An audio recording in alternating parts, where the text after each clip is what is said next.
Here's a puzzle. You fitted drip irrigation last spring, and the front of the bed looks brilliant. The plants right at the back, though, the ones furthest along the line, are dying of thirst. The timer runs every single morning. The app swears everything is fine. So what is going on? Nothing is broken. Something is blocked. Today, the dripper clinic is open. Start with why drip, of all things, clogs so easily. A single dripper lets out around 2 liters an hour, 2 liters stretched across a whole hour. That water is barely moving. It creeps through a passage narrower than a matchstick, and then it just sits there. Now add a dark pipe warming in the summer sun. Slow water, a tight warm space, and minerals and muck along for the ride. If that recipe reminds you of your kettle, it should, because it is the very same one. Back in Series 1, I said that every dripper is a tiny kettle, and this is the episode where that finally bites. Think about the contrast for a second. A garden hose blasts out something like 1,000 liters an hour, and all that speed scours the inside clean. A dripper is built to do the exact opposite. It runs slow and gentle and precise, because slow and precise is the entire reason drip saves so much water in the first place. Picture the difference in your head. A hose is a motorway at rush hour, everything scoured along its speed. A dripper is a quiet country lane where the water simply strolls. But that same slowness is what lets grit settle, scale form, and algae take hold quietly inside. So a clog is not a sign you bought rubbish.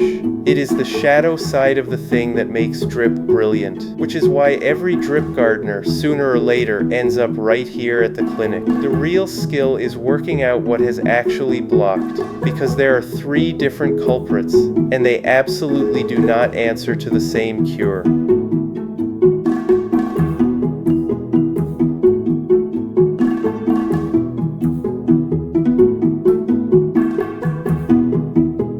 But before you rip the whole system apart, one honest question. Is it even a clog at all? Because a weak dripper at the far end is very often not blocked.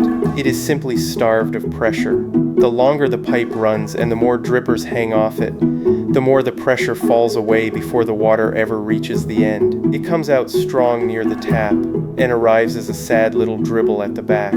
That is friction, not a blockage, and poking a pin down the dripper will do nothing for it at all. So sort your symptom before you reach for the spanner. If the whole system is dead, look upstream first, at the tap, the timer, the battery, and the filter. If the far end is weak but the near end is strong, suspect pressure and pipe length long before you suspect muck.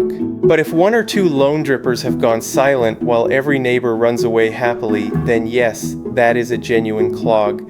That is the one we can actually open up and clean. One gardener put the confusion better than I could in a question that half of all drip owners eventually end up asking out loud.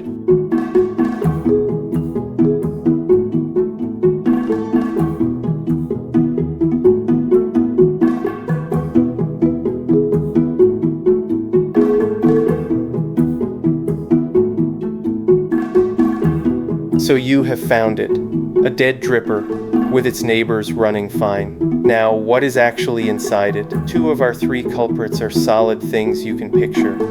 First, grit, fine sand and sediment carried along in the water itself, which is exactly what a filter is meant to catch. And yes, a proper drip system has a filter tucked in close to the tap.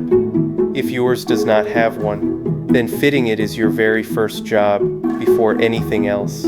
Second, life. Algae grows as a soft green film anywhere that light and water meet, and then it sloughs off and drifts down to plug the outlets.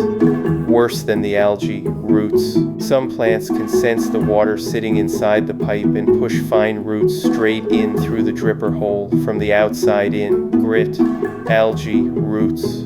All 3 are physical, and the good news is that all 3 answer to the same treatment. You flush them out with a fast blast of water, or you pull the dripper and clear it by hand. A filter at the tap stops most grit ever getting in, and keeping the pipe shaded or buried starves the algae before it starts. Solids you can flush, but the third culprit is not a solid at all. and this is precisely where most gardeners waste a whole afternoon.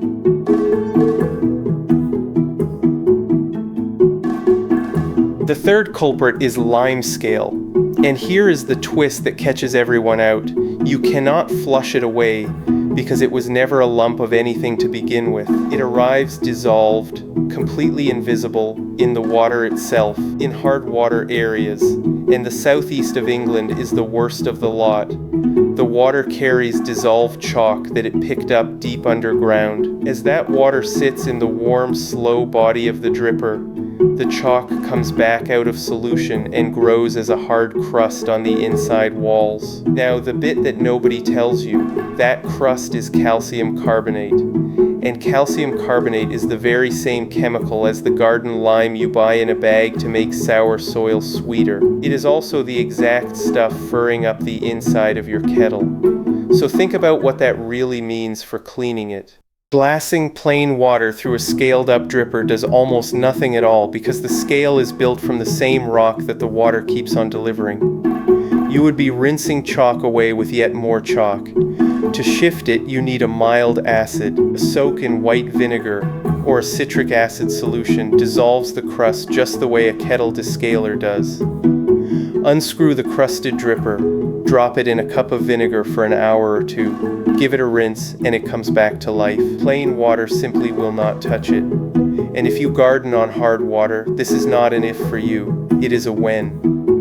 My cousin down in Kent descales her kettle every couple of months. Her drippers ask for exactly the same favor.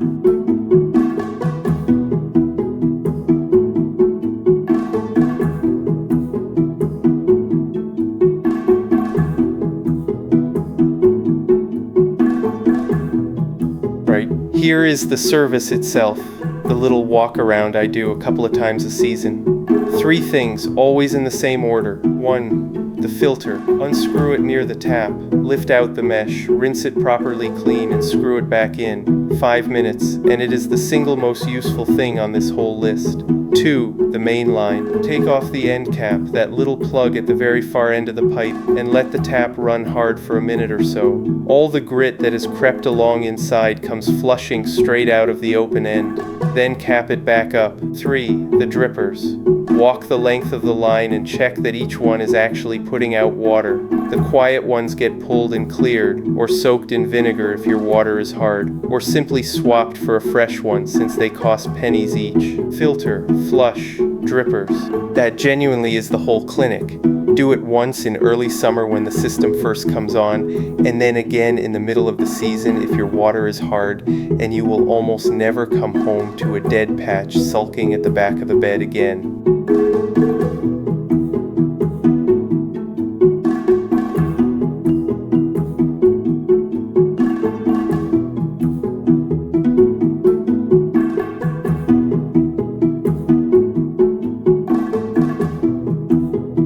Better than curing a clog, of course, is never getting one at all. A few small habits keep the clinic visits rare. Fit that filter in the first place, and then actually clean it, because a filter you never rinse just quietly turns into the blockage itself. Keep the pipe out of strong light wherever you can, tucked under a little mulch, to starve the algae before it ever starts. And when the season finally ends, drain the whole system right down. This one matters far more than people think.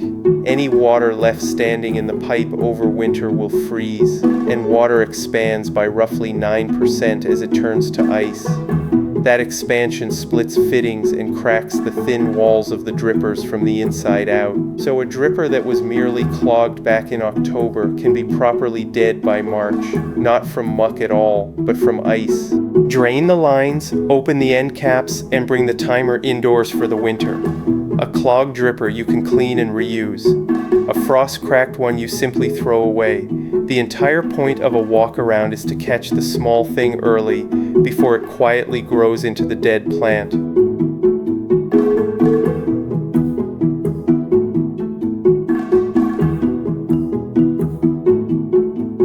Which brings me to the kit on my own tap. It is the Johgee 4-zone timer. One tap split into 4 schedules, so the greenhouse drip and the lawn are not fighting over the same run. Now, Honesty. No timer stops a clog. Every blockage we have talked about today lives downstream of it, in the filter, the pipe, and the drippers. What the timer does is run the schedule reliably so you can walk the line calmly, not in a panic. And if you have 3 pots and soft water, you do not need any of this. A watering can and a quick rinse under the tap will do you fine.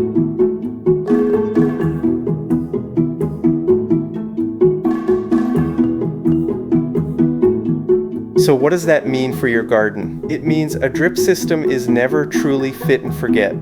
It is fit and then walk around it now and then, the way a bus driver checks the tires and the lights before pulling out of the depot, not after the breakdown halfway round the ring road. 3 culprits to remember: grit and algae and roots, which you flush away with water; lime scale, which you dissolve with a mild acid because plain water will never shift it; and a filter you actually bother to clean, which is worth more than any clever gadget on the shelf. Do the little check and the back of the bed quietly stops dying on you.